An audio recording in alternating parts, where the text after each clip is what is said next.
Kakatila lang ng ulan ng puntahan ng Don ang kinaroroonan ng bilangguan ng mga aswang. Kasama ng Don ang pinakapinagkakatiwalaan niyang tauhan na manunugis na si Diego. Pagpasok nila sa kuweba, ilang hakbang lang ay naroon na kagad ang kulungan. Huminto sila sa kumpulan ng mga aswang na nasa loob. Gamit ang bakal na tungkod, hinampas pa ni Don Palito ang kamay ng isang aswang na nakalitaw sa rehas. Galit na galit ang aswang sa kanya. Kung makakalaya lamang ito, ay baka sinakmal na siya nito. Ang kulungan na iyon ay 4 na taon nang naroon. Ganoon na rin katagal na namamalagi ang mga aswang. Hindi nila iyon pinapakain. Pero sadya talagang matagal mamatay ang aswang kung gutom lang ang usapan. Ganun pa man, ni katiting na pagkain ng mga iyon ay hindi nila pinatitikim. Tila nagiging masaya si Don Palito sa nakikita niyang unti-unting namamatay ang mga aswang ng dahil sa matinding gutom. Ang titibay din pala ng mga sikmura ng mga salotete, ano? Yung iba namatay na. Hindi na kinaya. Pero itong iba rito, talagang mga halimaw.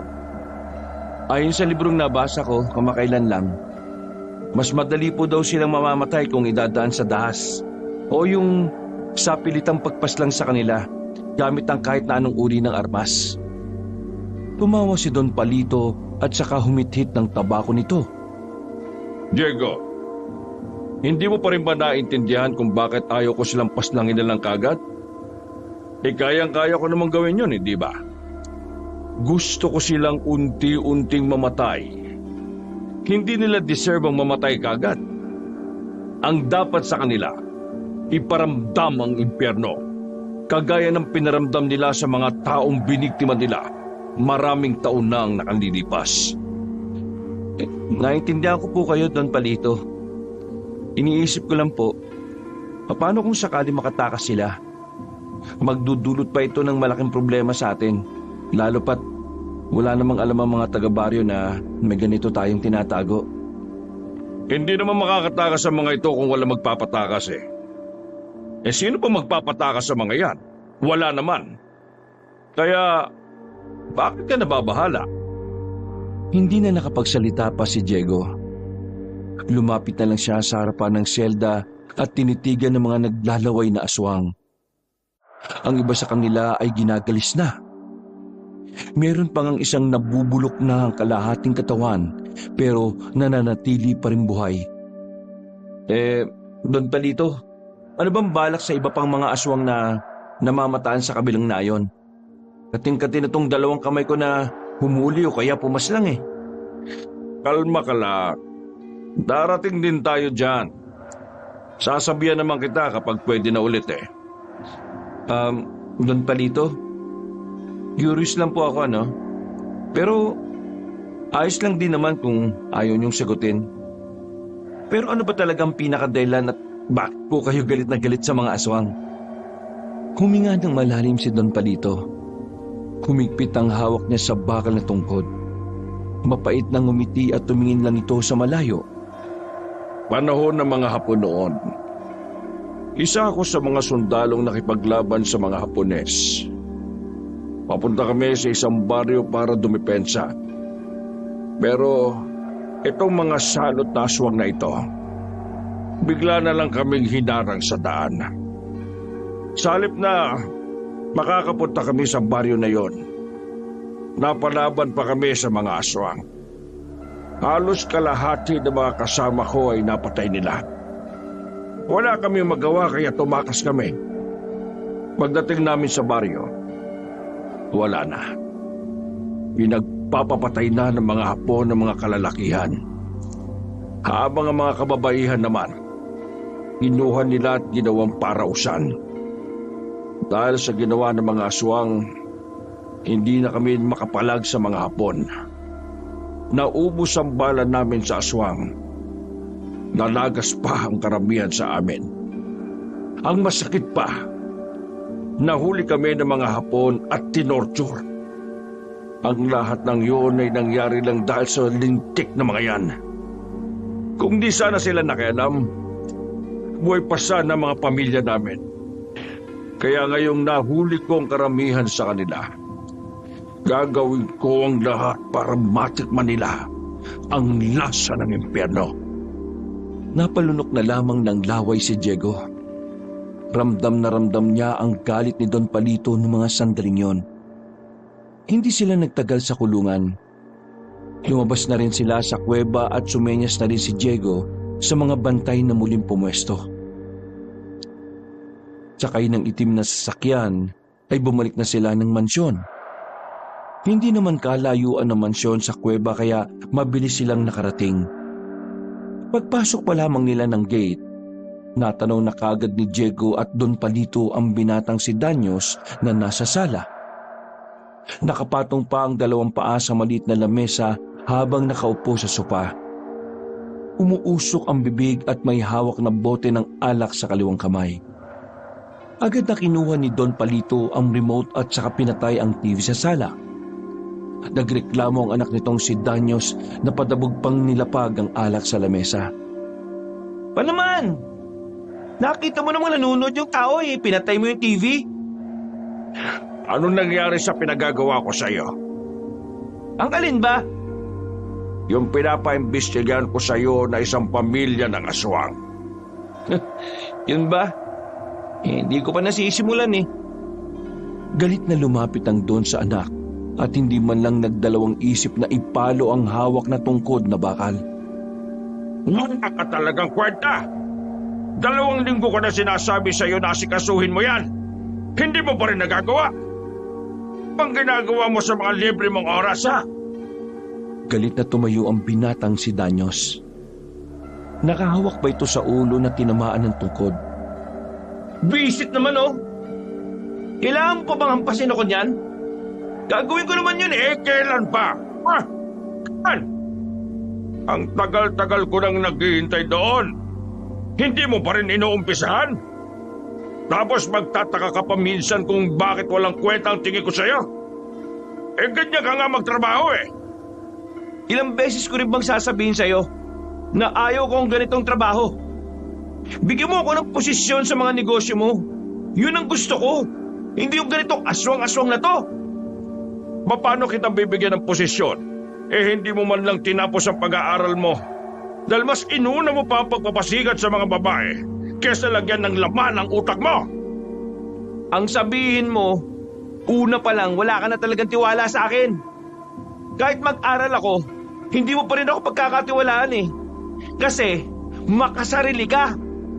Takot kang baka maagaw ko sa'yo yung yaman mo. Bubunutin pa sana ni Don Palito ang baril ng isang bantay nang awatin na ito ni Diego. Don, tama na po. Anak niyo pa rin si Danyos. Huwag kang mag-alala, Papa. Gagawin ko ang ipinag-uutos ninyo. Pero tandaan nyo, yun na ang huling pagkakataon na susundin kita. Naglakad na paalis ang binata. Binanggapan nito ang mga tauhan ni Don Palito. Kumalma na po kayo. Baka tumaas na naman ang dugo ninyo.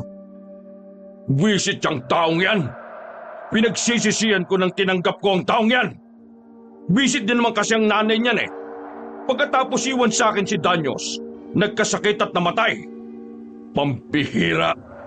Kung hindi lang ako nangako na susuportahan ko ang taong yan, di sana wala akong problema at sakit sa ulo ngayon Hayaan nyo na lang po muna. Hindi rin naman po kayo magkakaintindihan Ay nako! Kung nahanap ko lang sana ang isa ko pang anak, yun sana ang gagawin kong tagapagmana. Kaso, anak ko yun sa labas Baka awayin naman siya ng siraulong Danyos na anak ko. Sige po, maupo na po muna kayo. Manang, ikuha nyo nga po si Don Palito ng tubig. Tumango at sumunod naman ang matandang babae. Diego, ikaw na nga ang trumabaho ng pinagagawa ko kay Danyos. Isang tabi mo muna yung mga nauna kong inutos sa'yo. Kailangan na natin makuha ang pamilyang aswang na yon. Malaki ang magiging tulong nila para malaman natin kung nasaan pa ang ibang aswang. Sigurado po kayo? Baka mas magalit sa inyo si Danyos. Wala akong pakialam sa galit niya. Mas isipin mo yung galit ko. Opo, sige po, Don Palito. Mamaya rin po. Ititipon ko yung mga tauhan natin at aasikasuhin ko yan kaagad. Ibigay niyo lang po sa akin ang mga impormasyon. Ay nako, kung sana ikaw na lang ang naging anak ko, hindi sana ang saya-saya ko araw-araw. Matalino ka, marunong, madiskarte at matino. Hindi ka gaya ng anak kong yon na parang pinagli sa katalantaduhan eh.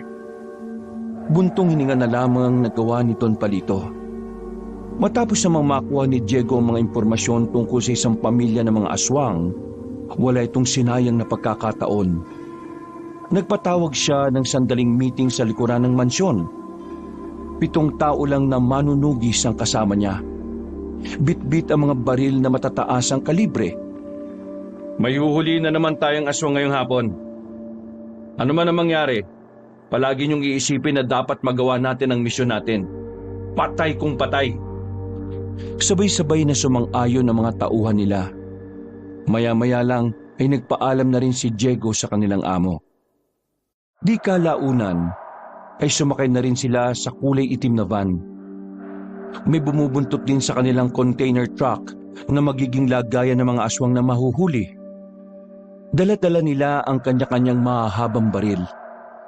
Hindi na kasi sila yung mga makalumang manunugis. Baril ang gamit nila kaysa sa itak. 1 oras ang kanilang biyahe. Tumigil na rin sila sa tapat ng matataas na puno. Ayon sa impormasyong ibinigay ni Don Palito kay Diego, doon sila mismo dadaan. Maingat nilang pinarada ang sasakyan sa gilid. Para silang mga mafia dahil lahat sila ay nakaitim na tuksido. Hindi natin papatayin ang mga aswang na makikita natin. Lalambatin natin sila. Kapag nahuli na natin, ipapasok na natin sa truck ng maayos. Understand? Mahinang tugon lang ang ginawa ng mga tauhan. Marahan at tila kalkulado lang ang galaw nilang lahat. Matapos lang ang halos kalahating oras na paglalakad sa kagubatan, nakita nila ang bukod-tanging bahay na nakatirik sa liblib. Yun na ang bahay na tinuturo sa impormasyon na ibinigay sa kanila ni Don Palito. Kalmado lang si Diego nang pasunurin niya ang mga kasama. Matagal na niyang ginagawa ang ganoong trabaho, kaya parang normal na lang sa kanya ang lahat.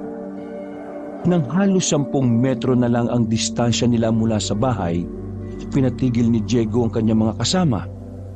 Maraan siyang lumapit sa bintana at saka sumilip. Nakita niya sa loob ang isang pamilya ng aswang na naghahapunan. Napangiwi pa si Diego nang makitang hita ng tao ang pinagsasaluhan ng mga yon. Move! Move! Pumalibot na sa buong bahay ang mga manunugis. Binulaga nila yon ng pasok kaya hindi na nakapalagpa ang mga aswang na yon. Huwag kayong kikilos sa masama! Walang masasaktan kung sasama kayo ng payapa! Dumapa na lamang ang mga yon at saka nilagyan ng tali sa mga kamay. Nilagyan rin nila ng pusal ang bibig para hindi makakagat ang mga aswang. Hindi na nila nagamit pa ang lambat dahil mapayapa namang sumuko ang pamilya ng aswang. Nakabalik sila sa paradahan nila ng sasakyan. Ipinasok na ng mga tauhan sa loob ng truck. Ang hindi nila alam, naroon na pala si Danyos sa loob. Hindi pa man nasasara ang pinto ng truck, lumitaw si Danyos para harangin makapasok ang mga aswang. Nagulat ang mga tauhan. Habang si Diego naman ay sinubukan ring hulihin si Danyos pero natutukan siya nito ng baril. Patakasin niyo na itong mga aswang na ito. Kasi kung hindi, sasabog ang utak nitong si Diego. Kilala ni Diego ang binatang si Danyos. Alam niyang sira ulo yun kaya hindi malabong putukan siya nito. Kaya naman nagdesisyon na siyang pakawalan na muna ang mga aswang. Sinunod naman siya ng mga kasama niya. Pagkaalis ng tali ay kaagad na gumapang palayo ang mga aswang. Pakialamero ka. Ako ang huhuli sa kanila. Hindi kita maintindihan, Danyos. Ano bang trip mo? Wala kang pakialam. Walang kaalam-alam si Danyos na may tao na pala sa kanyang likuran. Mabilis siyang naagawan ng baril dahil doon. Pinadapa nila si Danyos at itinali. Inuwi na muna nila si Danyos sa mansyon. Nang sabihin ni Diego ang ginawa ni Danyos, Halos umusok na ang ilong ni Don Palito. Pinagsasasapak ni Don Palito ang anak. Pinagpapapalo niya ito ng bakal na tungkod. Pinagsisisipa sa tiyan at kulang na lang ay barilin na rin niya. Napakagago mo talagang tao ka! Nahuli na nila, pinatakas mo pa! Anong katangahan ang pumasok sa kukote mo? Kasi gusto ko na ako makakahuli sa kanila. Ang sabi ko, iimbestigahan mo lang. Hindi kita inutusan manghuli. Inutil! Wala ka talagang silbi! Hindi pa titigilan ni Don Palito ang anak na si Danyos kung hindi na naman umawat si Diego. Duguan na ang mukha ng binata ng ilayunan ni Diego ang Don. Ganito mo itrato ang anak mo. Tinuturing mo lang akong Basura! Isa kang basura! Wala ka nang dinulot na maganda sa akin kundi kapalpakan! Tandaan mo to, Papa. Papatunayan ko sa iyo balang araw na itong basurang tinuturing mo ang magiging lason mo. Pinagbabantan mo ba ako, ha? Tinamaan si Danyos ng hawak na tungkod ng Don. Ikulong niyo ang siraulong yan bago ko pa yan mapatay. Ayoko makita ang pagmumukha niyan. Nagmamadaling inakay ng mga tauhan ni Don Palito ang lupaypay na anak. Dinala yon sa kulungan na nasa likuran lang din naman ng mansyon. Hingal na hingal lang doon sa sobrang galit. Kung naiuwi nga naman kasi nila Diego ang mga aswang na yon, malaki ang tsansa na mahanap na rin nila ang iba pang aswang na nagtatago. Ang kaso, sadyang sira ulo si Danyos. Ay naka, hindi ko na alam ang gagawin sa taong yon. Kung patayin ko na lang kaya si Danyos para mawala ng problema ko. Kapag pinatay niyo po si Danyos, mamamatay tao na po kayo. Iba po ang aswang sa tao. Tayong mga tao pwede tayong pumatay ng aswang, pero hindi tayo basta-basta pwedeng pumatay ng tao. Maraming batas ang kaakibat ng buhay ng isang tao. Kokontrahin ka ng mga batas na yon kapag ginawa mo po yun, Don Palito. Isa pa, kahit gaano katanga ang anak ninyo, anak nyo pa rin siya. Kayo pa rin ang ama niya. Kung ikaw ba ang nasa katayuan ko, anong gagawin mo kay Danyos, Aber? Huminga ng malalim si Diego. Ang totoo niyan, wala naman talaga akong alam sa pagiging ama o pagiging magulang. Wala pa po kasi akong anak. Pero sa kaso ninyo, nakita ko kung papaano kayo naging ama kay Danyos. Medyo masakit lang po itong sasabihin ko. Pero masyado po kayong malupit kay Danyos eh. Pinipilit niyo siyang gawin ng mga bagay na ayaw niya na kayo lang ang may gusto. Ano ba ang alam mo sa pagiging ama, ha? Kung makapagsalita ka, tumpi ka ba sa kanya? Inuulit ko po, wala akong alam sa pagiging ama. Pero kung ako ang tatanungin ninyo, kung ano ang dapat gawin kay Danyos, sasabihin ko po sa inyo na palayain niyo siya mula sa mga pansarili niyong kagustuhan. Kung ayaw ni Danyos sa trabahong may kinalaman sa aswang, tanggapin ninyo. Sa ganung paraan, baka magkasundo pa po kayo. Nanahimik bigla si Don Palito. Tila napagtanto nito na may punto nga naman si Diego. Napag-isip-isip din ni Don Palito na tunay niyang nagiging malupit na siya sa kanyang anak. Pasensya na ho sa mga nasabi ko, pero sana huwag kayo magalit sa akin. Opinyon ko lang po yun. Nasa sa inyo pa rin kung pakikinggan nyo o hindi. Siguro nga tama ka. Nasa akin na rin siguro ang pagkakamali, ano? Kasi noon, maayos naman ang samahan naming dalawa. Pero mula nang asikasuhin ko itong mga aswang, doon na nagbago ang lahat. Bueno, maraming salamat, Diego, sa mga sinabi mo. Walang anuman po. Masaya po akong makita na pwede kayong maging magkasundo. Matapos ang pag-uusap na yon ay pinuntahan nilang dalawa si Danyos sa kulungan. Sandali itong kinausap ng masinsina ni Don Palito.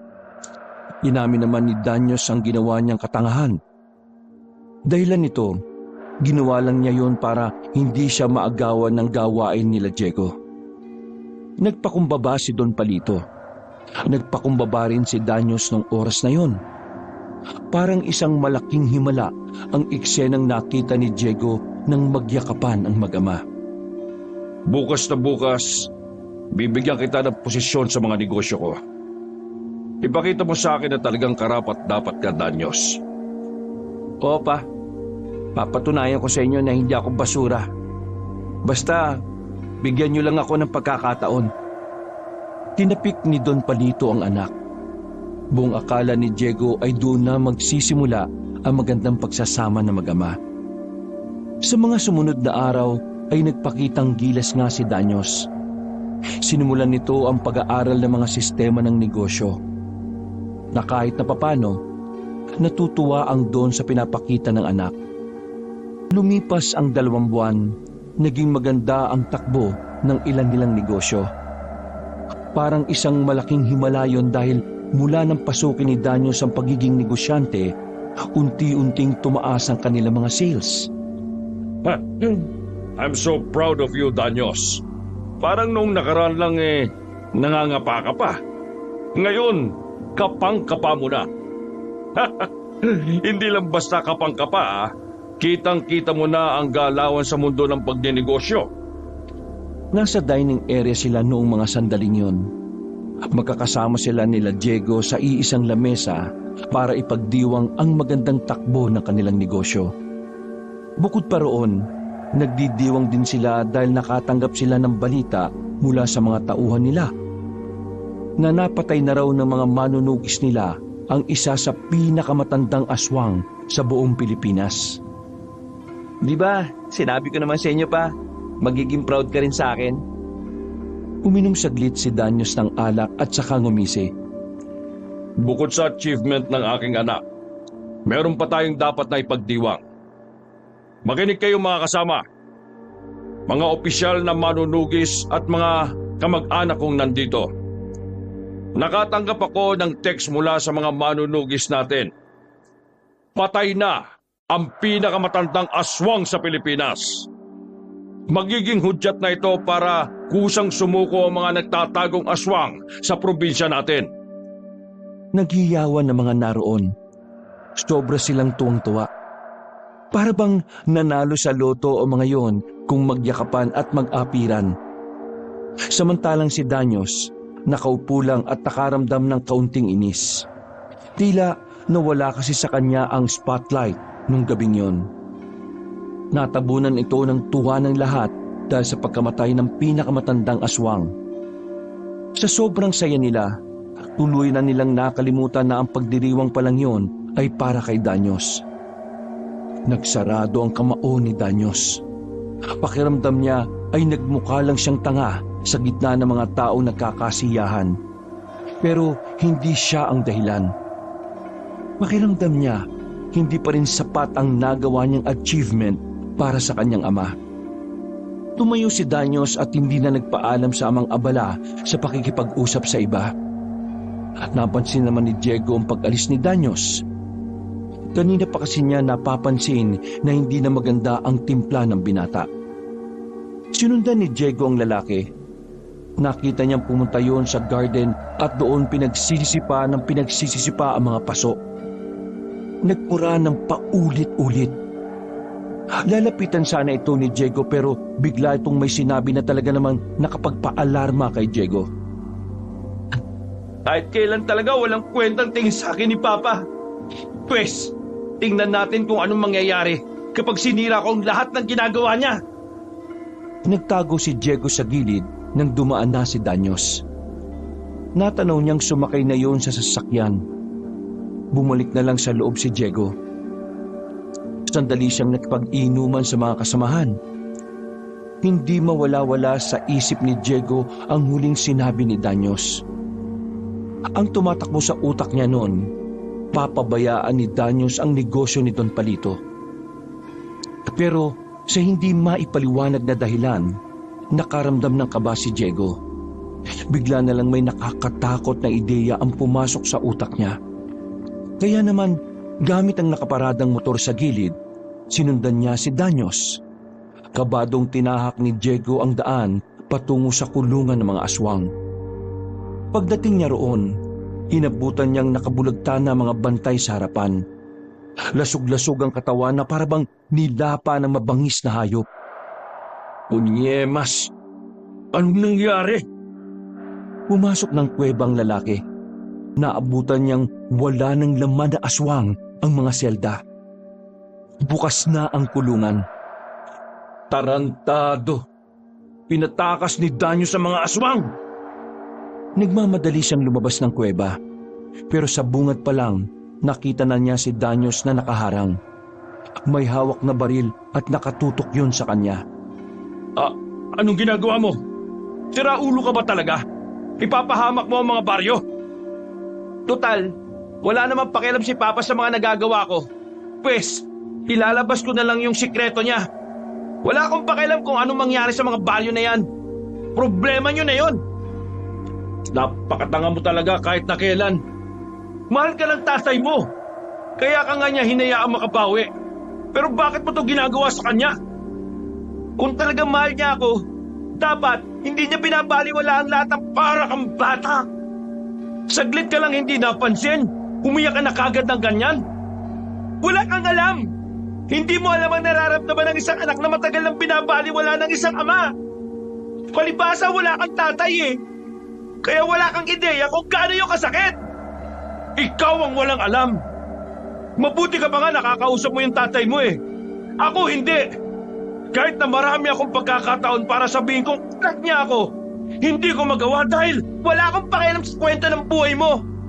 Ngayon, bahala na kayo sa mga buhay ninyo. Huliin niyo ang mga aswang na gutom na gutom. Kayo ang may kasalanan kung bakit maraming tao ngayon ang malalagay sa alanganin. Dahan-dahang naglakad palis ang binata habang nakatutok pa rin kay Diego ang baril. Wala nang nagawa pa si Diego nang sumakay na rin yun sa sasakyan.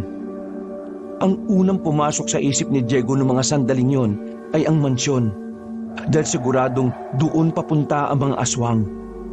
Nagmamadali na siyang sumakay ng motor. Pagdating niya roon, nagkakasiyahan pa rin ang lahat sa bakuran ng mansyon. May iba pang ang nagsasayawan. Pero tumigil ang lahat ng yon nang sumigaw na si Diego. Ang mga sibilyan, lumikas na kayo! Mga kasama manunugis, humanda kayo! Paparating na ang mga aswang! Diego, ano bang pinagsasabi mo? Tinatakot mo ang mga bisita ko? Don Talito, pinatakas ni Danyo sa mga aswang at papunta na sila rito ngayon. Ha? Bakit naman gagawin ni Danyo ang bagay na yon? Matino naman na siya. Hindi na naituloy ni Don Palito ang kanyang sasabihin nang marinig nilang lahat ang malalakas na angil ng mga aswang. At ilang sandali lang, nakita na lang nila na may mga aswang nang umaakyat sa pader. Sa puntong ito, nagkagulo na ang mga tao. Kanya-kanya ng takbo. Habang ang mga manunukis naman ay hinarap ang mga aswang. Pero dahil sa dami nila at hindi rin sila nakapaganda ng mga oras na yon, kitang-kitang dihado sila sa laban. Don Talito, itatakas ko na kayo! Pero paano ang mga bisita ko? Wala na tayong magagawa. Sa ngayon, ikaw ang uunahin ko bago sila. Habang nagpapaputok ng baril si Diego, ay inaalalayan niya ang matanda patungo sa likuran ng mansyon. Merong daan doon papunta sa pinagparadahan nila ng mga sasakyan. Bago sila makarating, dalawang aswang ang humarang sa kanila. Agad namang nagpalit ng magasin ng binata at saka pinagbababaril ang dalawa. Tinamaan ang isa sa ulo, habang ang isa naman ay nakalundag palapit. Nadakma nito si Diego sa paa. Sa talim ng kuko nito ay nasugatan na ang binata. Makulit ka ha? Pinagbababaril ni Diego ang aswang hanggang sa bumitaw na yon sa kanya. Diego, nasugatan ka! Huwag niyo po akong intindihin. Ang mahalaga, makaligtas kayo. Mabilis silang tumakbo palapit sa kulay puting van. Dinukot ni Diego ang maraming duplicate na susi. Habang pinipili niya ang susi ng van, may mga aswang nang nasa labas. Ano? Matagal pa ba yan? Eto na! Nang umandar na ang makina, ay sinagasaan ni Diego mga aswang na nakaharang. Saka lamang sila nakahinga ng maluwag nang makaalis na sila roon. Tulala, at hindi makapagsalita ang Don noong mga oras na yon. Hindi nito inakala na sa isang iglap lang magbabago ang takbo ng gabi nila. Kinwento naman ni Diego kung ano ang nagtulak kay Danyos para makawala ang mga aswang. Napapailing na lamang si Don Palito. Aminado siyang nakalimutan niya na para pala kay Danyos ang gabing yon at hindi lang para sa kamatayan ng pinakamatandang aswang. Nagpalipas na muna sila ng gabi sa bayan. Pumarada lang sila sa gilid. Kinabukasan ng umaga, napagdesisyonan nilang bumalik ng mansyon. Pagdating nila, nakakakilabot na senaryo ang sumalubong sa kanila. Nagkalat ang mga patay na tao sa paligid. Lahat din ng mga malulugis na iniwan nila ay naubos. Pati na rin ang mga bisita nila at ilang kamag-anak ni Don Palito ay hindi pinatawad. Napayak na lamang ang Don, habang si Diego naman ay napasarado na lamang ang mga kamao. Nung oras na yon, pinangako ni Diego na pagbabayarin niya si Danyos sa ginawa nitong gulo. Diego, gawin mo ang lahat para mapigilan ng mga aswang. Kapag hindi natin sila napigilan, marami ang mapapahamak. Mangiyak-ngiyak pa ang Don habang sinasabi yon. Dumaan ng 2 linggo. Maraming samahan ng mga manunukis ang nagulat sa nangyari. Halo-halo ang opinyon ng bawat organisasyon. May ilang nagpaabot ng tulong, may ilang naintindihan ang ginawang pagsikreto ni Don Palito tungkol sa mga nakabilanggong aswang. Pero may ilan din naman na naggalit sa kanya. Sabi ng iba, dapat pinaslang na niya noon ng mga aswang. Nang sa ganon ay wala nang nadamay ng mga sibilyan. Sa madaling sabi, sinisisi ng ibang samahan si Don Palito. Ganun pa man, nagpatuloy pa rin sila Diego sa pagkalap ng mga bagong manunugis na sasali sa kanilang grupo. Marami-rami din kasi ang nalagas sa kanila kaya kinailangan nilang magdagdag ulit. Marami din naman silang nakuha. Doble ang binayad nila sa mga yon dahil lubang delikado ang sitwasyon. Kumusta na mga bagong tao natin? Ayos naman po. Medyo marami ang nadagdag. Ang kaso nga lang, karamihan sa mga yan mga baguhan pa lang. Hindi sumali mga veterano na nakausap ko Nawala na sila ng tiwala sa atin dahil sa nangyari. Hindi bale. Siguraduhin natin hindi aalis sa mga bagong sali. Ano nga palang balita sa mga aswang? Wala pa rin po Hanggang ngayon, kahit bakas wala kaming makita. Naglibot na kami sa mga kagubatan. Hindi na namin sila makita. Walang kahit na anong paramdam. 2 linggo na rin silang hindi namamataan sa probinsya natin. Huwag kayong papakampante. Tuso ang mga aswang. Alam na alam ko ang mga ugali nila. Saka lang sila lalabas kapag kampante na mga kalaban nila. Kaya Diego, mamayang gabi, pumunta kayo sa Luacan Road. Salubungin niyo ang mga rebelde na nakatransaksyon ko para sa matataas na kalibre ng baril. Tandaan mo, kaliwaan ng bigay Teka, bakit sa rebelde tayo kumukuha ng armas? At saka, bakit hindi ko ito alam? Alam kong kukontra ka, kaya hindi ko na sinabi. Isa pa, wala na tayong choice, Diego. Nagkakaubusan na ng armas dahil sa kumalat na balitang nakatakas ang aswang. Kung bibili tayo sa ibang bansa, matatagalan pa. Bumuntong hininga na lamang si Diego. Tutol man siya sa ideyang yon, pero alam niya rin na tama naman ang Don. Sumapit ang gabi. Naganda na rin sila Diego para sa kanilang lakad. Sandali niyang tinipo ng mga manunugi sa tapat ng mansyon. Pinaliwanag niya ang mga dapat gawin. Habang kinakausap niya ang mga yon, biglang may isang lalaking dumating. Sa tansya ni Diego ay nasa edad 50 lang yon. Mukhang hindi nalalayo ang edad kay Don Palito. Pero di hamak na mas malakas pa yon kumpara sa Don. Minumukhaan niya yon. Napangiti si Diego nang makilala na niya yon. Mang Kanor? Si Mang Kanor ang isa sa veteranong miyembro ng kanilang samahan. Pansamantala lang yung nawala dahil nagkasakit ito na matagal.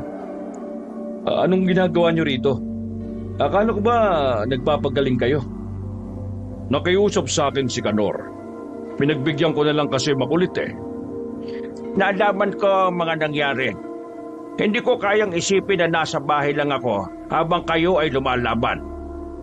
Pero, di ba may sakit pa kayo sa baga? Ano naman? Medyo magaling na naman ako. Tsaka mas maigi ang mamatay sa laban kaysa mamatay sa kakainom ng gamot. Di ba, sabi ko sa iyo, Diego, makulit yung matandang yan? Don Palito, maraming salamat at hinayaan niyo pa rin akong balikan ng serbisyo. At dahil ito na ang huli kong paninilbihan sa inyo at sa baryo, sisiguraduhin ko na mas gagalingan ko pa. Wala akong duda sa iyo, Kanor. Alam kong magaling ka, kaya hindi ako nangangamba. Handa na ba kayo ngayon, Mang Kanor? Kukunin natin ang mga armas sa mga rebelde. Kailangan nating mag-ingat dahil hindi rin basta-basta mga taong yon. Napaliwanag naman na sa akin ni Don Palito ang lahat. Kaya handang-handa na ako. O sige, tara na po. Lumabas na rin sila ng mansyon. 4 na sasakyan ang daladala nila. Isa roon ay ang truck na magkakarga ng mga baril na mapipili nila. Kasama ni Diego si Mang Kanor sa sasakyan. Napapasipol-sipol pa ang matanda habang nagpupunas ng mahabang baril nito. Ilang sandali lang, nakarating na rin sila sa napag-usapang daan kung saan kikitain nila ang mga rebelde. Malayo pa lang ay tanaw na nila ang nakaparadang 2 sasakyan sa gilid. Huminto sila roon. Lumabas si Diego at ang ilan nilang mga kasama. Pinausap ni Diego ang lalaking nakatayo sa harapan ng sasakyan. Nang kumpirmado na yun nga ang katransaksyon nila, binuksan na ng mga rebelde ang truck. Kinuha na rin ni Diego ang malaking bag na may laman na pera. Binuksan niya ang bag para ipakitang totoong pera ang daladala nila. Nang magkakapalitan na sana sila, nagmula pa ang mga yun sa taas. Meron ding nanggaling sa ibaba. Nagulantang silang lahat kaya kanya-kanya na muna silang nagtago. Samantalang ang mga rebelde naman ay tinapatan ng mga aswang. Pero nagulat sila nang makitang parang hindi pangkaraniwang mga aswang ang mga yon. Malalakas na sila. Hindi na yun katulad ng unang beses na lumusob ang mga aswang dun sa mansyon. Visit, kuminamalas ka nga naman oh. Wala na tayong magagawa. Barilin na natin! Lumabas si Mang Kanor sa likuran ng van. Hinarap nito ang mga aswang. Lumabas na rin si Diego para makipagsabayan. Masyadong mabibilis sa mga aswang. Kakaiba ang mga liksi nila. Maya-maya pa, tuluyan ang natalo ng mga aswang ang mga rebelde. Habang sila Diego naman at ang mga manunugis nagdikit-dikit sa gitna ng kalsada. Sabay-sabay nilang pinapaulanan ng bala mga aswang. Kaya naman wala ni isa sa mga yun ang nakakalapit. Nakakabis pala ang ganitong formation, ano? Kayo nagturo sa amin yan eh. Ay, ako ba? Muli nilang pinagtuunan ang mga aswang. Dahil sa matibay na depensa nila Diego, napilitan na lamang na umatras sa mga yun. Aalis na sana sila nang maalala nila ang mga armas. Total, wala na ang mga rebelde. Sinamantala na rin nila ang pagkakataon na makuha ang mga armas sa truck. Sakyan niyo yung truck! Iuwi natin ang mga armas! Nagmamadali silang makaalis sa lugar na yon. Hindi na rin naman humabol sa kanila ang mga aswang. Kahit na nakuha nila ang mga armas ng libre, hindi pa rin magawang maging masaya ni Diego. Dahil sa mga nakita nila kung paano gumalaw ang mga aswang na yon, masasabi agad ni Diego na mahihirapan sila sa susunod na makaharap nila yon. Nakabalik sila ng ligtas sa mansyon. Masaya si Don Palito dahil marami na naman silang karagdagang armas. Pero nawala ang ngiti ng sabihin ni Diego na hindi na basta-basta ang mga aswang. Malakas ang kutob ni Diego na may kung anong ginawa ang mga aswang. Baka sa loob ng 2 linggo na hindi sila nagparamdam pinag-aralan nila tayo. Hindi ho yun ang naiisip ko, Don Palito. Palagay ko, Meron silang ginawa sa mga sarili nila. Ginawa sa mga sarili nila? Ano naman kaya yun? May mga paraan ng mga aswang para maging malakas sila. Una, nagsasagawa sila ng ritual at pag-aanay. Pero sa ganitong paraan, hindi garantisado na makakamit nila ang lakas na hinahangad nila. Naisip ko pang paraan na ginawa nila baka meron silang ininom na likido. Likido? Ano namang likido yon? Magsasalita pa sana si Diego nang biglang marinig nila ang mga putukan sa labas ng mansyon. Naalarma sila nang marinig ang sigaw ng isa sa mga manunugis. Nasundan pala sila ng mga aswang. Dali-daling pumwesto ang mga manunugis. Kanya-kanyang posisyon ng mga yun. Nang mag-akyata na sa padera mga aswang ay hindi na sila nagsayang ng oras. Pinaulanan nila ng putok ang mga aswang. May mangilan-ngilan na natamaan, pero nanlalaki ang kanilang mga mata nang makitang bumabangon lang ulit ang mga yon. Sa ulo niya patamaan! Walang tigil na putukan ng namayani sa buong area. Nakailang magasin na sila, pero kakaunting aswang pa lang ang napapatumba nila. Balita, pumasok na lang kayo sa loob. Diego, samahan mo doon. Hindi. Sasama ako sa laban. Para saan pa't dati akong sundalo kung manonood lang ako sa nangyayari? Napapatras na ang mga manunugis. Unti-unti na kasing nakakalapit ang mga aswang. Mapipilis yung gumagapang at nagtatago sa mga halaman at puno. Diyos mio! Anong nangyayari sa kanila? Bakit sila lumakas ng ganyan? Sa mga sumunod na sandali, napilitan na ring umalis ang tatlo sa kanilang pinagtataguan. Naglakad sila sa gilid ng mansyon, habang ang ibang mga manunugis ay matapang pang hinaharap ang mga aswang na nagpupumilit na makapasok. Don Palito, mapibilis talaga sila. Ang hirap nilang patamaan. Kailangan na muna nating umalis. Napatigil silang tatlo nang biglang may bumagsak na aswang mula sa bubungan ng mansyon. Malaki ang katawan ng aswang, di hamak na mas matangkad kumpara sa kanilang tatlo. Agad na pinagbababaril yon ni Diego at ni Mang Kanor. Pero kahit nasa harapan nila yon, ay mabilis itong nakailag. Gumapang yon sa pader at saka lumundag palapit sa kanila. Nahawakan ng aswang si Mang Kanor. Nasa aktong kakagatin na ng aswang ang matanda nang barilin ni Diego sa ulo ang aswang na yon. Akala nila ay bubulagta na ang aswang na yon. Pero bumangon ulit kaya binaril ulit ni Diego sa sentido. Kailangan dalawa o higit pang beses na babarili sila sa ulo. Patunay lang yan na hindi sila yung aswang na nakasagupa natin nung makalawa. Palis na sana sila nang biglang humarang sa daan nila ang pamilyar na mukha. Napatigil din silang tatlo nang malamang si Danyos pala ang kanilang kaharap. May ngiting nakakainsulto sa mukha nito. Danyos! Anak! Kumusta ka, Papa? Nagustuhan mo ba yung mga bisita mo ngayon? Huwag mong sabihin. Oo pa! Kinuha ko ang botelya na nakatago sa loob ng lagayan mo ng pera. Binigay ko yun sa mga aswang kaya sila lumakas. Yan ang dahilan kung bakit hindi nyo na sila basta-basta matatalo. Napakasama talaga ng ugali mo. Alam mong tinago ko yung para hindi magamit ng mga aswang. Pero anong ginawa mo? Anong botelya ang sinasabi niya? Nasa botelyang yon ang dugo ng sinaunang aswang. Na kapag ininom ng isang pangkaraniwang aswang, magkakaroon sila ng kakaibang lakas. Danyos, bakit mo ginawa yon? Simple lang. Gusto kong patunayan sa'yo na kaya kitang pabagsakin. Gusto kong magmakaawa ka sa akin para sa sarili mong buhay. Unti-unting nagbago ang mukha ni Danyos. Labis na kinagulat yun ng tatlo. Napatutok na sila ng baril kay Danyos. Isa ka lang aswang? Hindi lang basta aswang pa. Isa na akong leader ng mga aswang.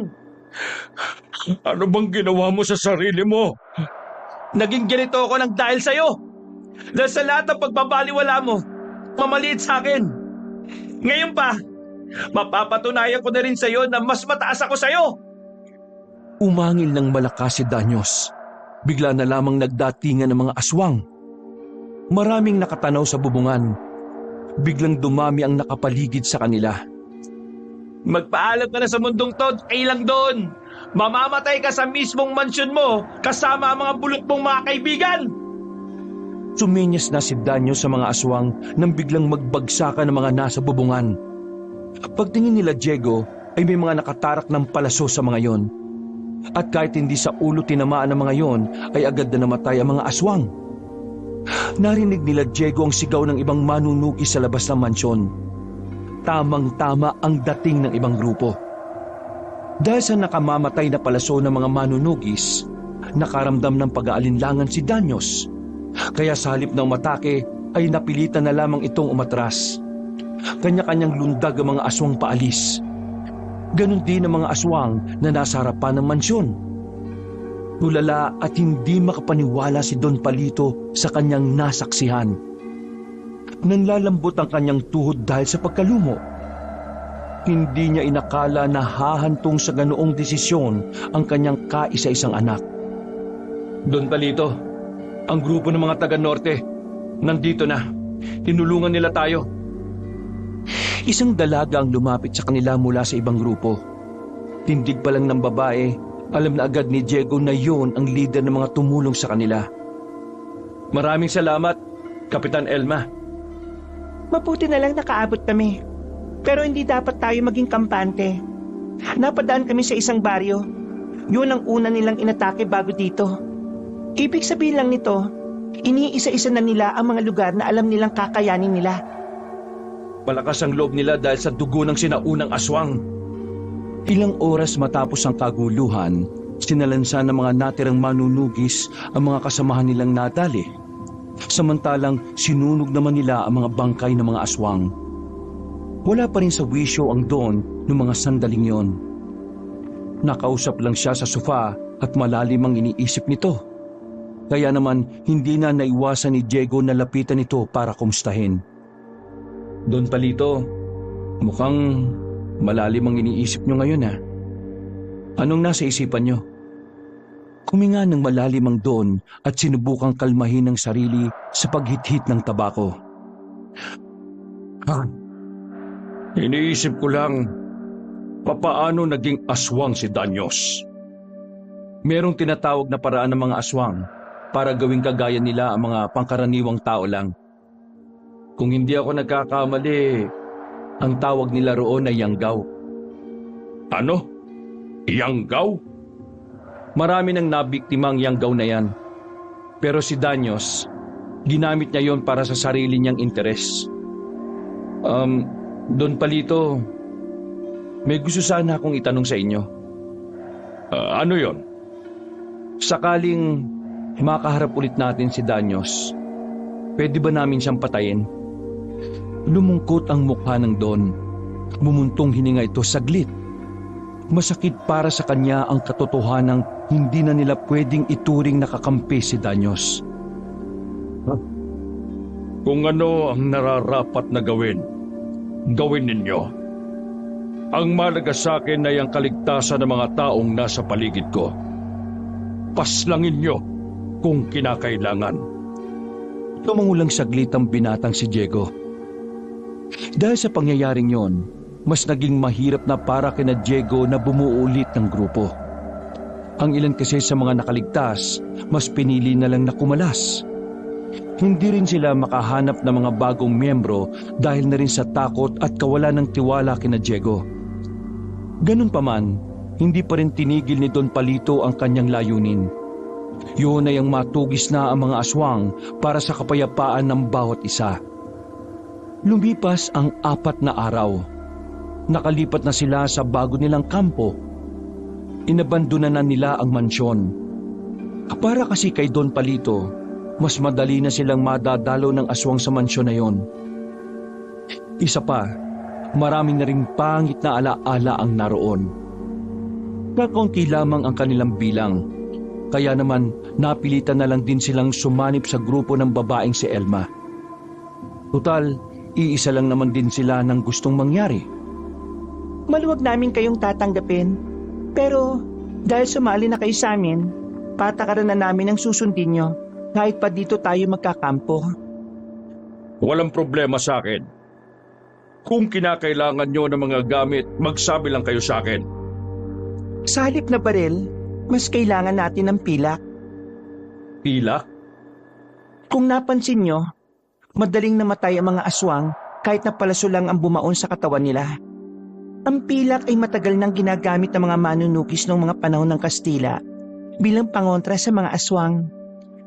Kung makakagawa tayo ng maraming palaso na ang talim ay pilak, malaki ang tsansa natin na manalo sa laban. Hindi na normal ang mga aswang na nakalaban natin. Ibig sabihin, hindi na rin sila basta-basta mamamatay lang sa simpleng bala ng baril. Kung kailangan talaga natin ng pilak, akong bahala. Marami akong kakilala na maaaring pagkunan natin ng supply ng pilak. Mamaya lang ay kukontakin ko na sila. Kung ganon, ihahanda ko na ang mga tao kung gagawa ng talim ng palaso. Sige, maraming salamat. Umalis na rin ang babae kasama ang mga kagrupo nito. Nilapitan naman ni Diego at Mang Kanor ang Don. Don Palito, mas maigi po sigurong magpahinga na po muna kayo. Amputlaan nyo na. Tama si Diego. Kailangan makapagpahinga rin kayo. Kung mananalo nga tayo sa aswang pero makakasakit ka naman wala rin. Maraming salamat sa inyong dalawa. Hindi ko na alam ang gagawin ko kung wala kayo. O siya, sige. Papasok na muna ako sa loob. Kayo rin, magpahinga na muna kayo. Tinapik ni Diego ang balikat ni Mang Kanor at nagpaalam. Susubukan niya rin makapagpahinga. Medyo kampante naman siya dahil nandun din naman ang ilang tauhan ng babaeng si Elma. Agad na nakatulog ang binata pagkahiga nito sa kama. Hindi na niya namalaya ng oras. Paggising niya, 3:00 na ng madaling araw. Bumaba siya sa sala. Naabutan niyang gising si Mang Kanor habang nagkakape. Oh, Mang Kanor, natulog po ba kayo? Nakatulog naman ako kaso saglit lang. Namamahay siguro ako. Nasanay kasi ako sa dating mansyon ni Don Palito. Si Don Palito po ba? Hindi ba nagising? Hindi ko alam. Baka tulog pa rin. Tingnan mo nga. Baka mamaya may dinaramdam na rin. O sige ho. Kampanting naglakad ang binata paakyat ng hagdanan. Nagtungo agad siya sa kwarto ng Don. Pagbukas niya ng pinto, nagtaka siya dahil walang tao sa loob. Pinuntahan niya ang kabilang pinto kasi akala niya nagkamali lang siya ng binuksan. Pero tiningnan na niya ang lahat ng kwarto doon kaso wala pa rin si Don Palito. Nagmamadaling bumaba si Diego. Bigla na lamang siyang kinabahan. Sigurado po ba kayong hindi nyo nakitang bumaba si Don Palito? Hindi. Bakit ba? Wala siya sa kwarto niya Ano? Tinanong nilang dalawa ang mga bantay sa labas. Naabutan nilang tulog din pala ang mga yon. Hindi naman nila masisisi dahil ilang araw na rin puyat ang mga yon dahil sa mga aswang. Mang Kanor, dito ka lang ha. Kapag bumalik na ang Don, i-text mo kaagad ako. Baka magkasalis yan Sige, teka. Saan ka naman pupunta? Babalik ako sa mansyon. Titingnan ko lang kung nandun siya. Kapag may nangyaring hindi maganda, tumawag ka kagad sa akin ha. Para makabackup kami kagad sa'yo. Nagmamadali si Diego. Hindi niya maintindihan kung bakit ganun na lamang ang kanyang kaba. Pinipilit niyang kumalma. Pero palakas ng palakas ang kabog ng kanyang dibdib. Sa bilis ng takbo niya, natanong na niya kagad ang mansyon. Bukas ang ilaw sa paligid nito. Isang indikasyon lang na merong taong naroon. Dali-daling lumapit si Diego. Pumasok siya kagad sa gate. Pagpasok niya ng sala, nanlaki ang kanyang mga mata nang makita niya ang Don na nakaupo sa sofa. Nakasandal yun at saka nakatingala. Napadako ang tingin ni Diego sa tiyan nito. Umaagos na ang dugo mula roon. Don Palito! Agad niyang nilapitan ang matanda. Pero kahit na anong gawin niya, ay wala na itong buhay. Napasabunot na lamang sa ulo ang binata. Nanlambot ang kanyang tuhod habang nakatingin at hindi makapaniwala. Hindi niya nanamalaya na tumutulo na ang kanyang luha. Sobra siyang nanghihinayang. Kung alam niya lang na mangyayari yon, hindi na sana niya pinalagpas ang mga pagkakataon. Hindi ko malang nasabi sa'yo kung sino ako. Papa. Matagal nang gustong aminin ni Diego na siya ang anak sa labas ng Don. Pero dahil sa mga sunod-sunod na problemang dumating, nawalan siya ng lakas ng loob na umamin. Sobrang bigat ng kanyang kalooban dahil kung kailan wala na ang Don, saka lamang niya yun nasabi. Binuhat niya ang Don. Wala sa sariling naglakad siya pabalik ng kanilang kampo. Nang makarating siya roon, nagulat ang mga kasama nila nang makita ang kanyang buhat-buhat. Nawala ang antok na mga yon. Tarantado! Anong nangyari sa... Hindi makapagsalita si Diego nang ibabanan niya ang ama sa sahig. Lutang na lutang ang kanyang utak. Ang tanging tumatakbo sa isipan niya, walang iba kundi si Danyos. Yun lamang ang naiisip niyang maaaring gumawa nun kay Don Palito. Mang Kanor, madali na natin ang paggawa ng mga palaso. Hahanapin natin sila. Hahanapin natin si Danyos at pagbabayarin natin siya sa ginawa niya kay Don Palito. Galit na galit ang tinig ni Diego. Nanlilisik ang mga mata nito at sobrang tigas na ang nakasaradong kamao. Kinaumagahan, simpleng libing lamang ang ginawa para sa Don. Sila-sila lang din ang nakipaglibing. Walang ibang nakaalam ng nangyari. Habang pinagmamasdan na tinatabunan si Don Palito, biglang nagbalik ang mga ngiti nito sa kanyang alaala. Mga ngiti ng Don na laging nagpapaalala sa kanya na kahit anong mangyari, kailangan niyang lumaban. Kaya naman, pagkatapos mailibing ni Don Palito, pinabilis ni Diego ang pag-angkat ng mga pilak. Pagdating lang ng kinagabihan, dumating na rin ang kahong-kahong pilak na magagamit nila sa paggawa ng talim. Kapitan Elma, may pakiusap lang sana ako. Nilapitan ni Diego ang babae habang ito ay nagtitimbang ng mga pilak. Yun, Makakagawa ba kayo ng isang espada na gawa sa pilak? Umayos ng pagkakaupo ang babae at saka tumango. Bala kong ako mismo ang papatay kay Danyos gamit ang espadang magagawa ninyo. makakaasa ka. Nang dumating na ang kagamitan sa paggawa ng talim, nagsimula na rin silang kumilos. Naging abala ang lahat ng gabing yon. Walang tulugan. Walang nagpapahinga. Bawat isa ay mayroong ginagawa. Kaya pagdating ng umaga, natapos na rin nila ang napag-usapang dami ng talim ng palaso. Sa kabuuan, nakagawa sila ng mahigit 1,500 talim. Naitusok na rin yon sa palaso at maaari na rin gamitin. Nilapitan si Diego ng babae, dala ang isang bagay na nasa loob ng tela. Tinanggap naman yun ni Diego. Pagtanggal niya ng tela ay bumungad ang makinang na espada.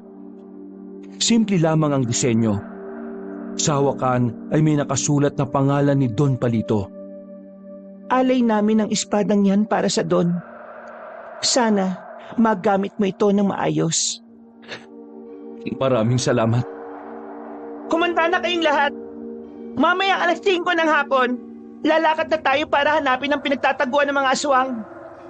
Patay kung patay, buhay kung buhay. Kung meron ditong natatakot, magsabi na kaagad. Dahil kapag naduwag kayo sa gitna ng labanan, ako mismo ang papatay sa inyo. Naintindihan niyo ba? Sabay-sabay na sumagot ang mga tauhan ni Elma, habang si Diego at Mang Kanor ay tumango lamang. Mabilis na lumipas sa mga oras. Dumating na ang sandali ng pinakahihintay ni Diego. Sabik na siyang magamit ang espadang pilak. Sa harap ng mansyon, tinipo na silang lahat ni Elma. Sandaling pinaliwanag ng babae ang mga bagay-bagay. Matapos yun, saktong 5:00 ng hapon ay nilisan na rin nila ang kanilang kampo. Sa pangunguna ng babaeng si Elma, ay tinahak nila ang daan papasok ng kagubatan. Lahat ay may mga daladalang palaso. May mga dala pa rin ng iba ng baril pero pang-alalay lang sa kanilang armas. Sa 2 oras na nilang paglalakad sa kagubatan, wala pa rin silang nakakasalubong ng mga aswang. Kaya naman, minabuti na lamang muna nilang tumigil para makapag-usap-usap. Sigurado ba kayo na dito ang daan patungo sa hinihinala ninyong kuta nila? Nakakasiguro ako. Hindi ako pwedeng magkamali. Tama ang mapa na binigay sa akin ng mga kamag-anak kong nag-iimbestiga sa kanila. Naniniguro lang ako. Mahirap na. Baka bigla na lang tayong ma-ambush ng hindi natin namamalayan. Hindi mo kailangan mag-alala. May mga dala kaming langis ng lana. Langis ng lana? Langis na kumukulo kapag may aswang na umaali-aligid sa paligid. Kung ganun makakainga na ako na maluwag. Sa ngayon, hihintayin na muna natin dumungo ang bilog na buwan. Kapag nawala na ang mga ulap na yan, mas magiging aktibo ang mga aswang sa gubat. Mas madali na natin silang makikita. Maghintay lang tayo. Sisilip din ang buwan na yan. Umupo si Diego sa gilid ni Mang Kanor. Pabulong itong nagsalita sa matanda. Mang Kanor, may tiwala ka ba sa babaeng ito? Hindi ba parang nagbibida-bida lang to? Mukhang marami siyang alam tungkol sa mga aswang. Kaya kailangan natin magtiwala sa kanya. Ano ang una niyong gagawin kapag natapos ng lahat ng ito? Di, mamamahinga na. Ha? Diego, yung mga iniinom kong gamot, pampawala lang ng sakit yon. Pero hindi doon napapagaling ang sakit ko. Sabi ng doktor, kailangan ko na lang hintayin ang araw ko. Masaya ka ba na kami ang kasama mo sa huling sandali ng buhay mo? Abay, oo naman. Mas gusto kong ialay ang buhay ko para sa kapayapaan kaysa mamatay na lang ako sa higaan ng walang saysay.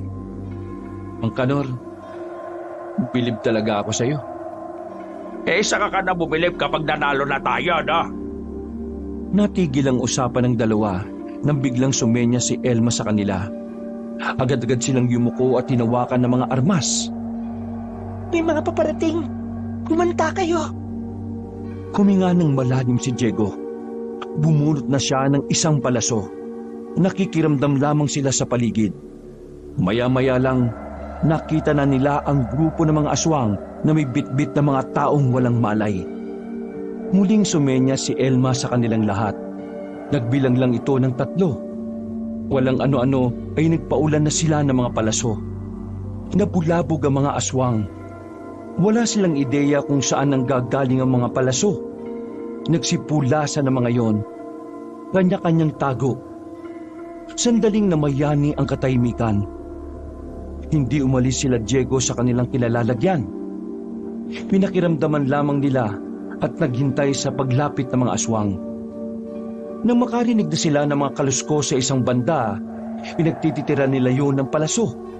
Sa puntong yon ay natukoy na rin ng mga aswang ang kanilang lokasyon. Labas na!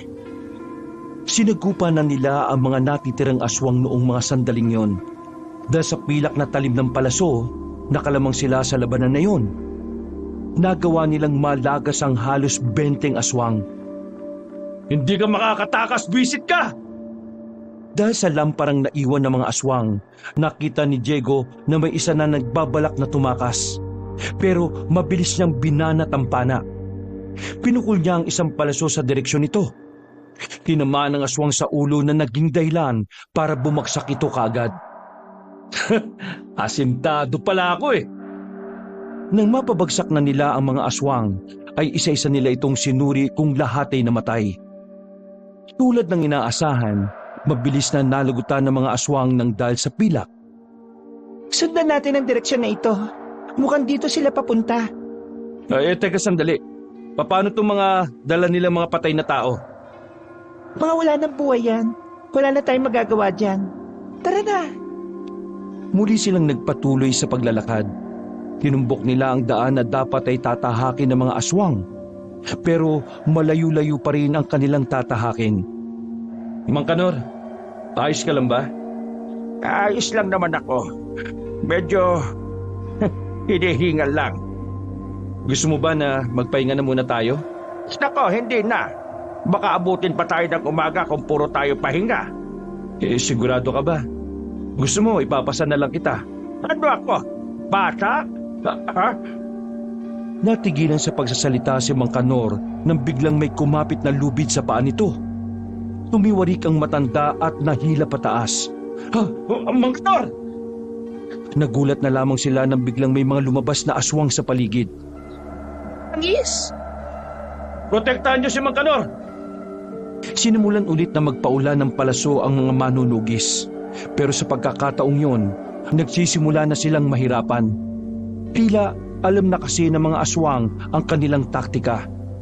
Kaya naman inuubos lang ng mga yon ang kanilang palaso. Mabuti na lang nahalata yun ni Elma. Huwag kayo magbibitaw hanggat hindi ko sila nakikita. Maubusan tayo ng palaso. Pero kailangan natin iligtas si Mang Kanor. Sinubukang patamaan ni Diego ng palaso ang lubid sa paa ng matanda. Pero dahil sa makapalang lubid ay hindi naman yun napuputol. Sige na! Malis na kayo! Kailangan niyong mahanap si Diyos! Siya ang unang niyong patayin! Hindi ako alis dito hanggat hindi ka kasama, Mang Kanor. Magbitaw lang kayo ng palaso. Aakyatin ko sa puno si Mang Kanor. Hindi tayo pwede magsayang na magsayang. Mas marami pa tayo makakasagupa. Kung ayaw niyo akong tulungan, sige na, umalis na kayo. Tigas naman ang ulo mo. Kainis! Hindi na nakatiis si Elma. Inutusan nito ang mga kasama na ipagpatuloy ang pagpapaulan ng palaso para hindi makalapit ang aswang kay Mang Kanor. Habang si Diego naman ay mabilis na nakaakyat sa puno ng mangga. Maingat siyang tumawid sa sanga. Binunot niya ang kutsilyo na nasa tagiliran at saka mabilis na pinutol ang lubid. Pagkalaglag ni Mang Kanor ay nasa luyo ng iba nilang kasamahan. Yes! Ay, putya! Dahil sa lumitaw na aswang sa puno, nawala ng balanse si Diego. Nalaglag siya sa baba at tumama pa ang ulo sa lupa. Sa hindi inaasahang pagkakataon, nawalan ng malay si Diego. Hindi na niya alam ang mga sumunod na nangyari. Basta ang huli na lang niyang nakita ay kinakaladkad na siya ng mga kasamahan nila. Nagising na lamang si Diego na nasa ibang bahay na sila na walang kahit na anong gamit sa loob. Tanging gasera lamang ang naroon. Napatingin sa kanya ang mga kasama niya na magkaroon na siya ng malay. Ang una niyang hinanap ay si Mang Kanor na nasa gilid lang din habang naghihintay sa kanya. Diego, ayos ka lang ba? Wala bang masakit sa'yo? Oo, ayos lang naman ho ako. Tumama lang yung ulo ko sa bato. Pero ayos na ako. Teka, nasaan ba tayo? Anong ginagawa natin sa bahay na to? Habang tinatakasan namin ng mga aswang kanina, nakita namin tong abandonadong baryo. Hindi naman na nila kami hinabol kaya tumigil na kami rito para hintayin kang magising. Ligtas ba tayo rito? Hindi ko alam. Hindi pa kami lumalabas mula kanina eh. Pero mas mainam nang dumito muna tayo. Tsaka kung kumalat na ang mga aswang at wala tayong magagawa kapag napalibutan nila tayo. Habang hindi pa natin alam kung saan sila nagmumula, hindi na muna tayo aalis dito. Patayin nyo na ang gasera. Hindi pwedeng makita na may liwanag dito. Pasensya na kung ako ang naglagay sa inyong lahat dito. Sa susunod, huwag kang gagawa ng desisyon na nakabase sa emosyon mo, ha? Dalawa kayong mamamatay nang ililigtas mo kung hindi ka gagamit ng utak. Gumamit ako ng utak. Pero lamang ang emosyon. Diego, maraming salamat sa ginawa mo. Kahit nasa kamatayan na rin naman ang bagsak ko, pinahaba mo pa rin ang buhay ko. Dahil gusto kong makita mo pang tagumpay kasama kami. Manahimik kayo. Tumilip sila sa siwang ng bintana. Sa labas ay meron silang nakitang isang lalaking tila may inaamoy-amoy. Dahan-dahang naglakad ang lalaki hanggang sa makarating na rin ito sa harapan ng pintuan. Nang marinig nila ang pag-angil ng lalaki, tinanggal ni Elma ang kandado ng pinto. Maya-maya pa, biglang binuksan ni Elma ang pinto at saka hinila ang aswang papasok ng bahay. Mabilis nitong sinaksak ang lalaki ng palaso. Buong akala nila ay doon matatapos ang senaryong yon. Ang hindi nila alam, marami na palang aswang sa labas na naghihintay lang na kagatin nila ang pain. Patay na! Dumami ang angil na naririnig nila sa paligid. Wala na silang sinayang na sandali. Winasak nila ang sahig para sa silong sila dadaan. Matagumpay silang nakaalis ng bahay, kaya nga lang nakita nilang may iba pa palang aswang ang nakatambay lang sa kanto ng baryo. At sa puntong yon, nakita ni Diego na kasama ng mga aswang na yon ang lalaking si Danyos. Nag-init kaagad ang dugo ni Diego. Kaya naman siya ang unang bumitaw ng palaso patungo sa kinatatayuan ni Danyos. Pero nakailag lang ang lalaki. Handa! Muli nilang pinagpapapana ang mga aswang. Makakadikit silang lahat habang nakapaikot. Pero sa dami ng aswang na sumusulpot, dumating na rin sila sa puntong nawala na sila ng palaso. Ginamit naman nila ang mga dala nilang mga baril. Pero hindi naman yun umubra dahil paulit-ulit lang na bumabangon ng mga aswang. Wala na tayong palaso. Mano-mano na to eh. Kanya-kanyang bunot ng itak ang mga manunugis. Si Diego naman ay buong tapang na tumakbo palapit kay Danyos. Pinunot na ni Diego ang espadang pilak. Sinubukan ni Diego na hatawin si Danyos pero nakailag lang ulit ito. Kumusta ka na, Diego? Ay hindi, mali. Kumusta ka na, Diego? Nakausad ka na ba sa pagkawala ni Papa? Ha? Napakawalang hiya mo talagang anak. Kung alam ko lang na ganyan ka pala talaga kabasura, di sana hindi na kita pinagtanggol noon kay Don Palito. Maraming salamat kung ganon. Yung ba ang gusto mo marinig? Ha? Magpasalamat ako sa'yo? Pinatay mo ang sarili mong ama. Paano mo nagawa yon? Pinatay ko ang sarili nating ama. Sumilay ang nakakalokong ngiti sa mukha ni Danyos. Lalong nag-alab ang galit ni Diego sa mga sandaling yon. Akala mo ba hindi ko alam na anak ka sa labas ni Papa? Una pa lang alam ko na. Pinakialaman ko ang pitaka mo nung nagkalasingan kayo ni Papa sa balkonahe. Pero alam mo kung anong nakakainis? Hindi ko sinabi kay Papa habang nabubuhay pa siya. Sinabi ko lang na anak ka ni Papa noong habang unti-unti ko siyang paslangin. Pagbabayaran mo ang ginawa mo sa kanya ngayong gabi. Sinasabi ko sa'yo. O bakit? Galit ka ba kasi hindi ka na makakatikim ng marangyang buhay na kagaya ng buhay na dinanas ko? Ha? Hindi na naituloy ni Danyos ang kanyang sasabihin nang nilusob na ito ni Diego. Kampante si Danyos na hindi siya matatalo ni Diego. Pero nang daplisan siya ng espadang pilak sa braso ay nakaramdam siya ng hapdi. Baka sa mukha ni Danyos na talagang nasaktan ito sa ginawa ni Diego. Sandali itong natigilan. At sa mga sandaling yon, nagsimula na itong maging seryoso. Itong espadang ito ang papatay sa'yo, Danyos. Kaya kung ako sa'yo, galingan mo! Napalingon si Diego sa likuran nang makitang may isang aswang na nagtangkang sugatan siya. Pero sa isang iglap lang, bumulagta ang aswang na yon sa sahig. Tinamaan yun ni Diego ng espada sa dibdib. Nang makita ni Danyos ang nangyari sa kapwa niya aswang, ay lalo itong nagalit. Walang ano-ano ay nagpalit na rin ito ng anyo. Naghabaan ang mga kuko ni Danyos. Bagyaring lumaki ang mga muscle nito. Tingnan natin ang husay mo, Diego! Sa sobrang bilis ng pag-atake ni Danyos, ay hindi na nakahanda para umilag si Diego. Sinuntok siya nito sa sikmura. Tumumba siya kaagad at namilipit sa sobrang sakit. Ganun pa man, ay pinilit niya pa rin bumangon. Pagtukod niya pa lang ng espada sa lupa ay sinipa na siya ulit ni Danyos. Tumalsik siya sa gilid, pero hinigpitan niya ang pagkakahawak sa espada para hindi niya yun mabitiwan. Pagtingin ni Diego sa mga kasama niya, lumalamang yon sa labanan. At maging si Mang Kanor na may iniindang sakit ay nakakasabay rin. Kaya naman naisip ni Diego na wala siyang dahilan para panghinaan. Pinilit niyang makatayo. Tumindig siyang muli sa harapan ni Danyos. Diego! Dito ka na mamamatay! Lumundag si Danyos palapit kay Diego. Iniwakan ni Diego ng dalawang kamay niya ang espada. Tumakbo rin siya palapit. At sa pagbagsak ni Danyos ay nahawakan siya nito sa liig. Pero hindi nagpatinag ang lalaki sa mga sandaling yon. Kahit halos hindi na siya makahinga, ay nagawa niya pa ring itarak ang espada sa tiyan ni Danyos. Napitiwan siya ng aswang. Dahan-dahang napaluhod si Danyos habang hawak-hawak ang pilak na espada.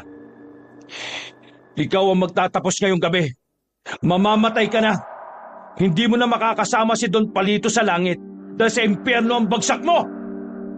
Bumalik sa pagiging anyong tao ang binatang si Danyos. Napangiti na lamang ito kay Diego. Tunay nga ang kasabihan. Nasa uli, maghahari pa rin ang kabutihan. Tuluyan ang bumagsak si Danyos. Mabilis itong nalagutan ng hininga. Habang si Diego naman, gegewang-gewang sa kinatatayuan. Pagtingin niya sa mga kasama niya, ay umiikot na yon sa kanyang paningin.